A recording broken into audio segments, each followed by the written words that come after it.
This is your Hollywood maintenance. We have to do a lockout change.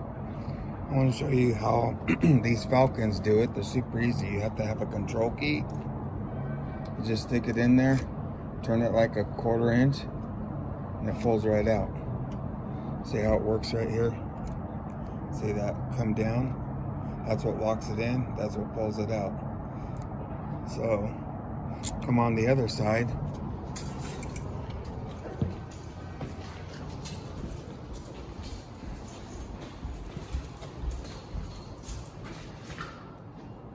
Same thing. Then when I'm putting it back in the other unit, you stick it in, turn it to the left a little bit, and it locks it in and pull the key out. That's it. Quick video. I just want to shoot this quick video so my techs know how to do a lockout. I'm gonna go to the other apartment and go swap them out. Thanks for watching.